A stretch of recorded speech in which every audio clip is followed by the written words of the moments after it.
Welcome to the In Love with PMDD Podcast. I am your host, Rose, your PMDD Relationship Expert. I have personally been suffering with PMDD for over 15 years and spent so much time desperately trying to navigate my intimate relationships, going from breakup to breakup, thinking that everyone else was the problem. I am now married to an amazing PMDD partner thanks to the PMDD specific relationship tools that I have developed over the years, and now I am here to share them with you. Because I know that there is not much research available to PMDD partners, I am now dedicating my doctorate practice specifically for PMDD relationships.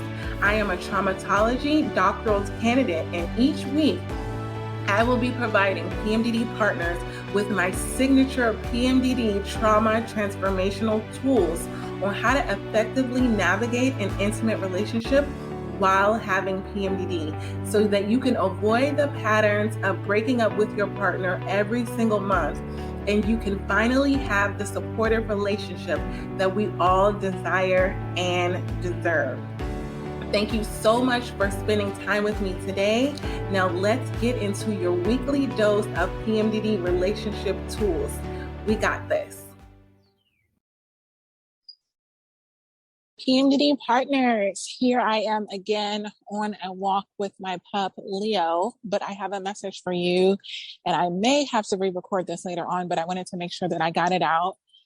So let me know if you're enjoying these bite-sized talks with walk and talks. I don't know what I'm going to call it, but I feel like when the inspiration comes, and I really have been dealing with so much in regards to this PMDD, and it's way different from last PMDD, which was one of the hardest cycles I've had in a very long time, that I've literally had to switch up so much that's going on in my life. Because last PMDD cycle, as I told you in previous episodes, I was moving from Maryland to California, and I was so stressed.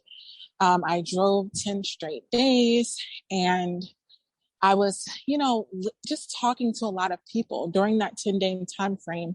We were on the road, nothing else to do. I was talking to a lot of people, and it was getting in my head about this cancel culture when it came to relationships, where everyone was telling me that they were having issues in their personal relationship. And so everything I mentioned about my partner, which could be the smallest things, their advice was, you just need to break up with them. And I'm going to be honest, it really got in my head, because when I wasn't in PMDD, I was listening to the advice, and I was kind of just like, okay, thinking about it with a clear head, objectively, like, that's your situation, that's not mine. But as we all know, when we get into PMDD, the ego comes in, we just feel so detached. Me, personally, I feel detached. I know I relate to a lot of the PMDD partners where I'm avoidant attachment when I get into PMDD, versus a lot of my clients, a lot of you that listen, are the opposite. They're anxious attachers. So what that means is, when you go into PMDD, if you're an anxious attacher, you get really clingy and you want to be close to your partner and spend a lot of time with them. Whereas I want space. I just want to detach, disassociate. I want to go in a bubble. I want to close a door. I just want to sleep. I just want to be in my own little world, and any annoyance could be my partner checking on me. It's kind of like you're breaking up my bubble. You're breaking out the silence. And so when I was in PMDD and I was hearing the same things, this cancel culture that was just telling me, you deserve so much better than this. You should just be single. Your PMDD, your PMDD was never this bad when you were single. Like, I was having some of the closest people to me tell me this. And I love that I can be so free on this podcast, because none of my close family or friends actually listen, other than my partner, who knows all of this. But a lot of them were just telling me constantly that I needed to break up with my partner. And then they were adding in their situation that they were going through with their partner.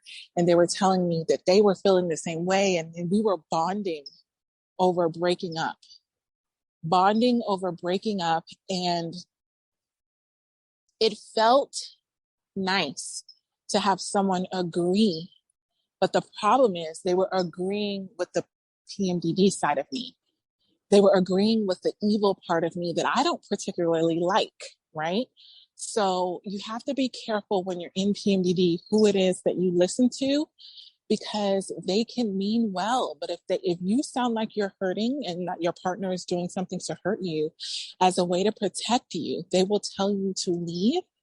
And then next thing you know, when you come out of PMDD and you get back to that loving place and all those loving feelings come back, you're having to clean up that mess. And sometimes you disconnected, you severed it so much that your partner doesn't feel connected again. I know I've had about 4 sessions this week where this has happened, where the other partner who does not have PMDD has literally said, enough, I'm done, I'm out, I can't do this anymore.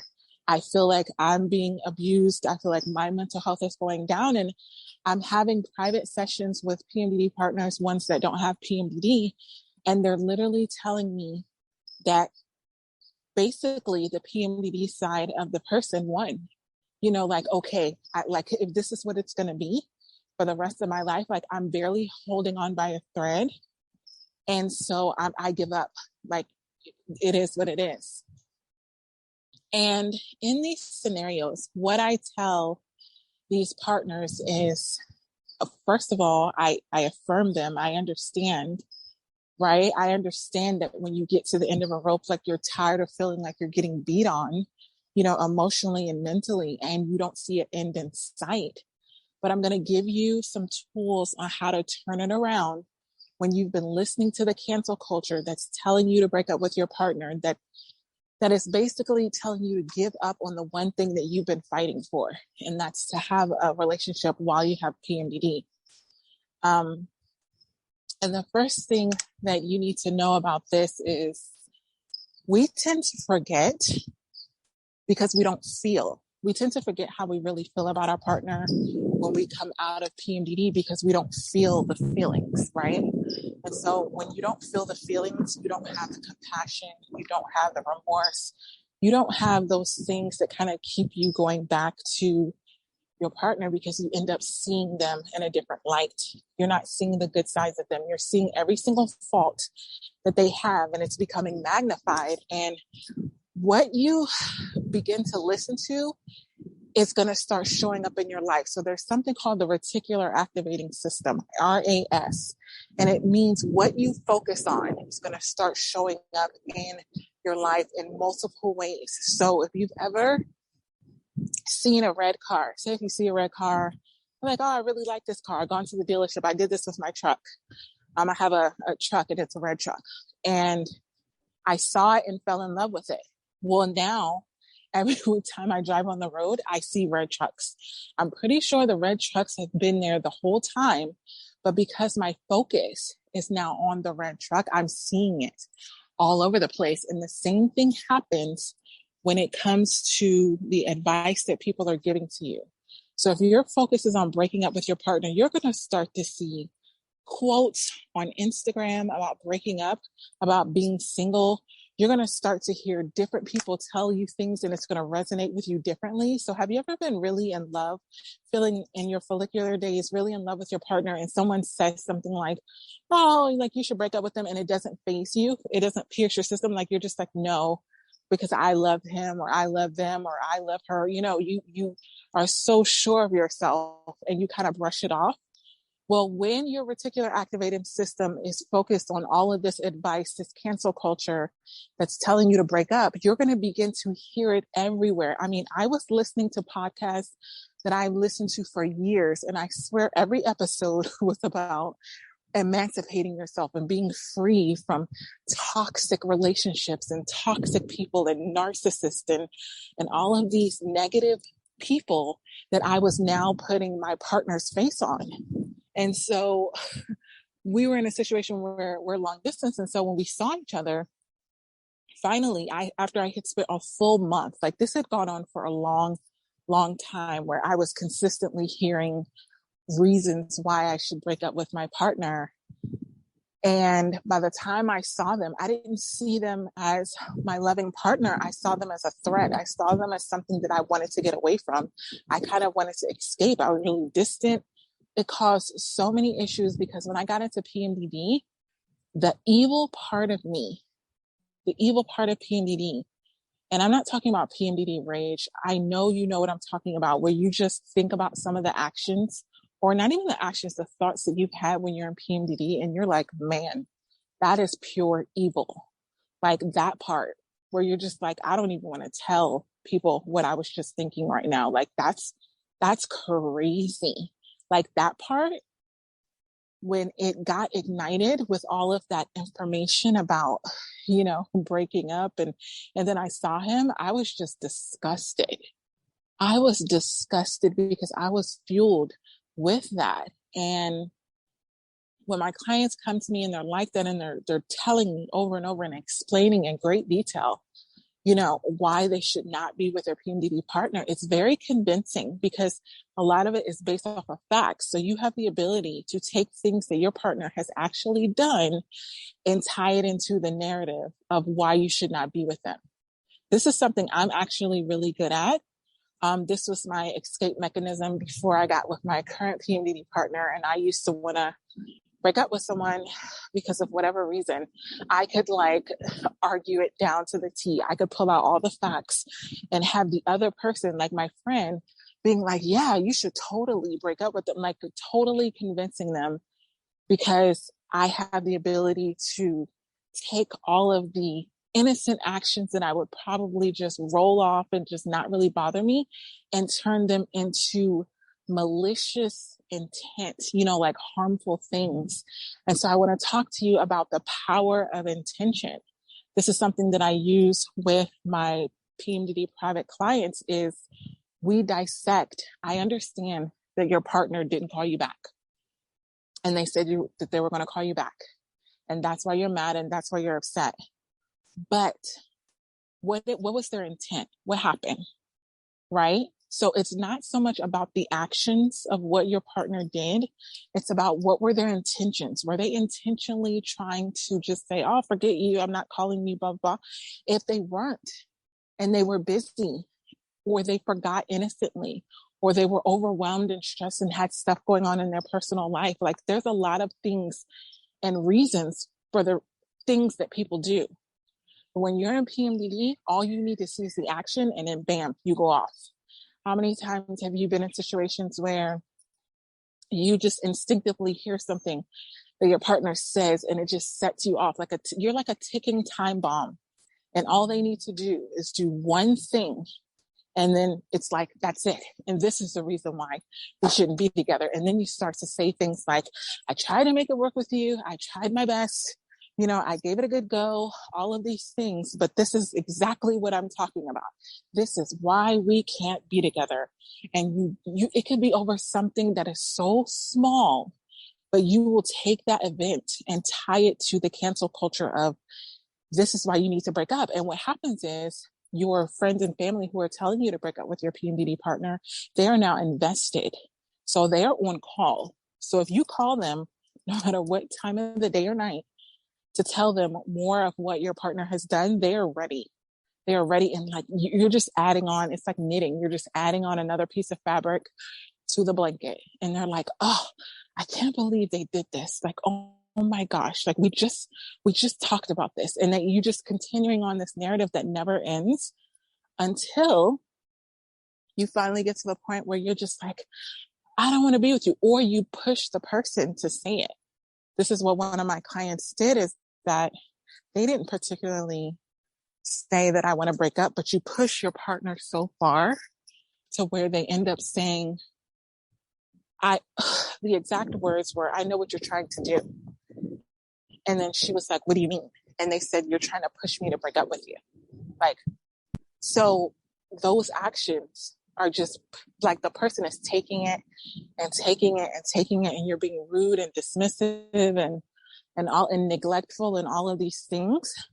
And then they're finally like, you know what? You win, right? Because they can't take anymore. But what I want you to recognize, take a step back, right? And recognize, which is something that I've done this entire PMDD. I'm on day 9 out of 14 of PMDD right now, and I have decided to take a reprieve. I literally put myself in timeout. I switched up my whole morning routine. I switched up my whole evening routine, and I switched up my priorities. Because last month when I was in PMDD, my priority was not my partner. My priority was the stress of moving. My priority was work. My priority were all of these things. And I had put my partner so low on that priority list that he didn't feel wanted. He didn't feel desired. He didn't feel cared for, but I expected him to stay there. You know, have you ever said to your partner, I'm in PMDD, like you shouldn't expect anything from me because I'm in PMDD. I'm just trying to survive. At least you don't have PMDD. And you kind of blame your partner for not having PMDD and kind of saying like, it doesn't matter how much abuse I give to you, that you should be willing to stay because the reason why I'm emotionally and mentally abusing you is because I have PMDD, as if that's like a get out of jail free card. And you're putting that expectation that I can mistreat you and say whatever and do whatever and you're still going to be there. And if you're not, sometimes when you're so weak in PMDD, like you're feeling weak, like literally fatigued, you're just like, look, if you go, you go. If you stay, you stay. You know what I mean? It's kind of like your willingness to fight for the relationship is just not there. Right? And so what I want you to do is to be very careful of who you're listening to and what you're telling people, and then what their intent is. So you have to think about not only the power of intention when it comes to what is your partner's intent, but what is the intent of your friends? You know, your family members that you're talking to about your problems that don't understand how to navigate a relationship with PMDD. Like, they love you. Their loyalty is towards you. They're ride or die for you, not your partner, not your partner. And that's okay. That's okay. But that's also why I tell a lot of my private clients, we're having these sessions. I'm rooting for you to stay with your PMDD partner. I'm never going to tell you to leave unless you're being abused or or you literally told me I'm trying to get out of this and it's not in PMDD and you're literally just like, I need your help navigating this breakup, which I've had sessions with that too. But if your initial session with me was like, look, I need you to help me figure out how to be with my partner and have PMDD, that's the end goal. And I'm in your corner, in your partner's corner, for you guys to ultimately be together. But when you tell your problems to people who don't have that same intention, and their intention is to keep you safe, they're going to tell you to get the heck up out of there. You know what I mean? They're going to want to protect you. They're going to say, you know what? You should just leave, and then you won't have to feel this pain. And then you won't have to be frustrated, and then you won't have to be exhausted, and your PMDD symptoms will probably go away. And they'll tell you all these things that sound amazing. They will sound so amazing while you're in PMDD. But I guarantee you're going to remember why you wanted to be in that relationship in the first place. It's probably going to be late at night. It's probably going to be when you're doing something where it's just you and just being alone with your thoughts. And that's going to bring it full circle for you and finding out what you really want. So what I had to do for 2 of my clients who were in this situation is we just took a couple weeks and I asked them to kindly not speak about their relationship, with other people for just give me 2 weeks so that we can figure out and get to the core of what it is that you genuinely want. And just clear the noise, clear the cancel culture noise, because it's going to be confusing, because then you're going to be because when that little glimpse that you have, that glimpse of wanting to get back with them, when that comes, it's going to be so hard to go back and convince them that all of a sudden now you want to be with that partner, because they're going to be like, no, remember what you told me. Like, they're still going to be trying to protect you, and they're going to be putting you in a situation to where you're going to be feeling bad for loving the person that you love. And you're going to be trying to clean that up. And it's not their fault that they don't get it. It's not their fault that they don't understand. That commitment that you made with your partner, that's between you and your partner. That's it. So if you're in that place in your relationship where you've been reading a lot of, oh my gosh, and I'm not even going to talk about when you start seeing these blogs and, posts about breaking up and all the things. And then you see it everywhere, and it's so consuming. You'll find yourself late at night where you're just digesting all of this information. So think of it as you're downloading all of these files. You're downloading this information that's telling you to leave your partner. And when you have your head clear, I want you to think about, is that your intention? Is that what you really want? If you can't definitively say, yes, I want to leave my partner. If you're on the fence and you're still like, well, we just had a couple bad days. Everyone has bad days. Everyone has bad days. Sometimes we have bad weeks, especially when you're in PMDD. You have bad weeks. You have bad months. Last month, I had a bad month. This month has been an amazing month. Now, don't jinx me. I'm on day 9 of 14, but this is how I gauge whether I'm having a good month with PMDD. Does my partner feel loved? Does my partner feel supported? Does my partner feel seen, heard, validated? If the answers to those questions are yes, then I have a good PMDD month, because guess what? My partner is for sure in return going to make me feel seen, heard, validated, supported, will do anything for me. Anything for me. When I had that really hard month last month, my partner literally looked me in my face, and I love him because he's so, I never have to guess what he's thinking or feeling when it comes to these things. And he literally told me, I just want to be loved.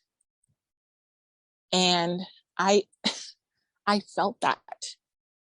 I felt that because that's what drew me to him in the beginning. And that's what brought me back. Honestly, seeing that from him. Now, I'm not saying that you have to wait for your partner to give you those words, but I'm saying that could very well be the case where your partner just wants to be loved. I mean, I have a client where their partner is working 24/7 for goals. I got to do this. I want to make more money. I want to do this, this, and this. And they're neglecting their partner. And their partner is hurting. And what happens when your partner's hurting? You ever heard that phrase, hurt people hurt people? Mm-hmm. That's exactly what's happening.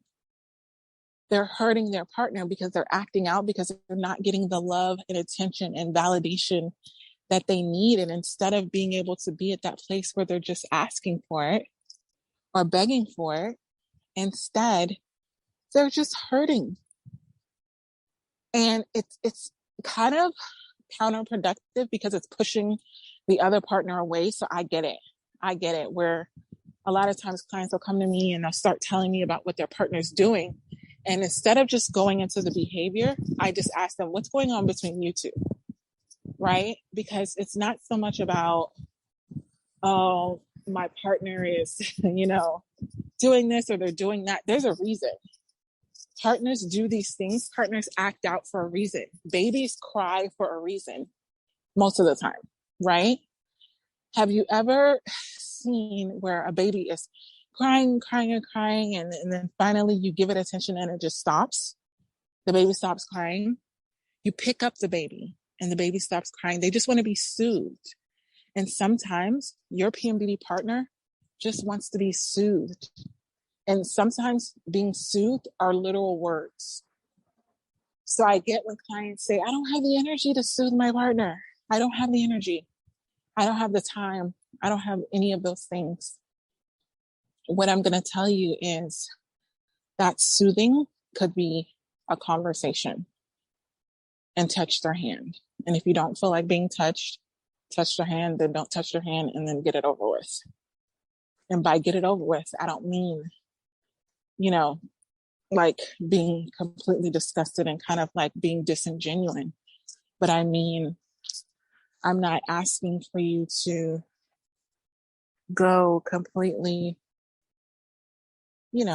all in and do things that are not comfortable for you. But I am saying sometimes the soothing is necessary so that they can give you what it is that you need, whatever that may be. And sometimes it's literal like 5 minutes. And then they're fine. You ever soothe the baby, pick the baby up, soothe them for a little bit, put them back down, then they're fine.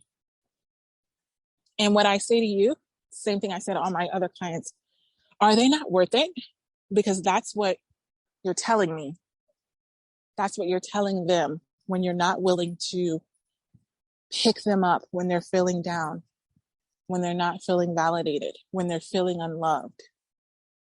Every time that you neglect being there for your partner, every time you neglect taking a second to think about what you're going to say and how it's going to affect them, you're telling them you're not worth it to me. And how many times would you be willing to hear someone saying out loud to you, you're not worth it for me, and being able to just stay in that relationship? If your partner literally woke up every day and said, oh, I was going to be there for you, I was going to give you attention, but you're not worth it for me. So I'm going to go do me. I'm going to go think about me and what I got going on, because what I want to remind you is that your partner has stresses too. They don't have PMDD, but they have other things going on in their life. And it shouldn't be that their issues are less important because yours are freaking horrible. Right? And this is something that we have to learn to be like, you know what? I could go off about this. I could take this action that my partner did and completely turn it into something mean and nasty and manipulative and all of these negative words and turn my partner into that person. But I'm not going to do that. So I'm going to give you a way of not doing that. And that way includes, I want you to write a letter when you're in your good days. And this is what I have my private clients doing. Write a letter when you're in your good days, when you're feeling the love, when you're feeling the connection. And I want you to read it every single day that you're in PMDD to remind yourself of who your partner is to you, what they mean to you. This is between you and you, because when you change you, then they're automatically going to change themselves. So many times we're trying to get the other partner to change. I need them to do this. You change and watch your partner feel that energy and transform. I'm not saying it's immediate. I'm not saying, oh, I did it for a day and they didn't change. I'm saying you start to work on you. And then your partner's going to feel that and they're going to change because they love you and they want to be with you. Your partner cares about you. Your partner is doing their best. Your partner wants to be with you. And most important, your partner does not want to be canceled and doesn't want to be the subject of this narrative that if there's anything wrong in the relationship, the first and only solution is to leave, is to break up. There would be no couples, honestly. If everyone,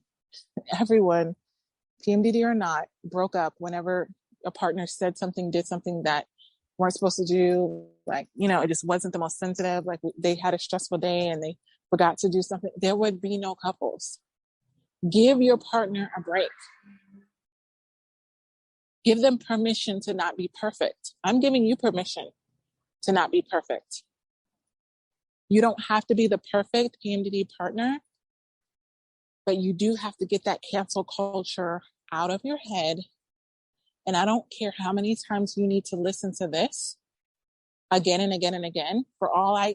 You know what? You can listen to this episode, come back to it when you're in PMDD.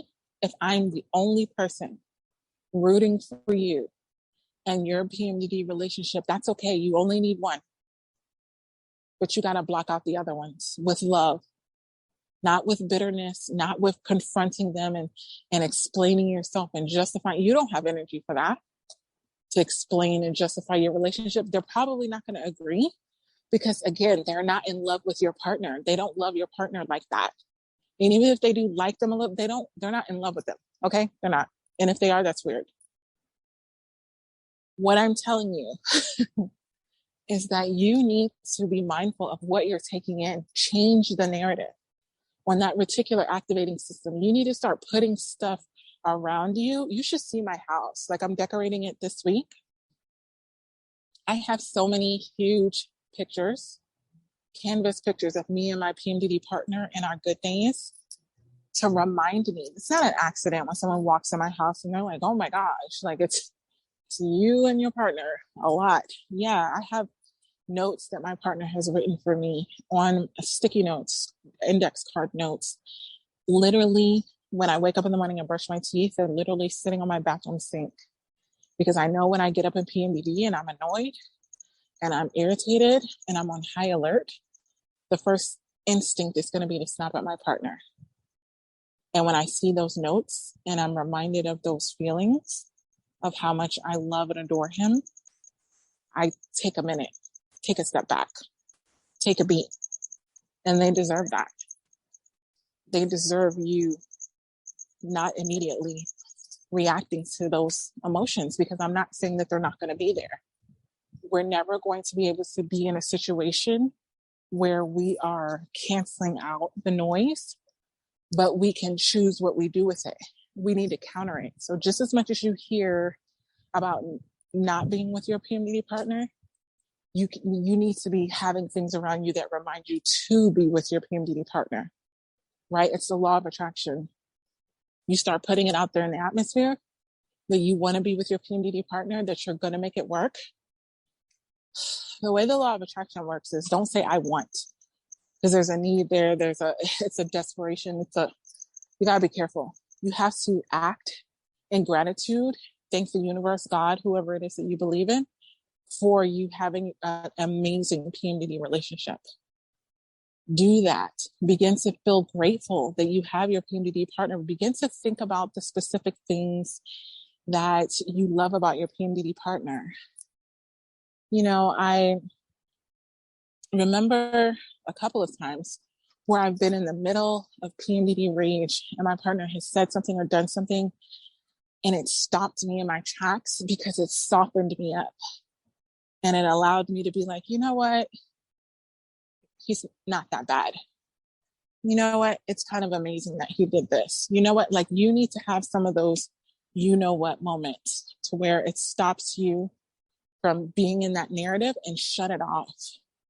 Like a TV, shut the repeating narrative that you're not going to be with your partner, shut it off and begin to embrace being in a relationship with your PMDD partner.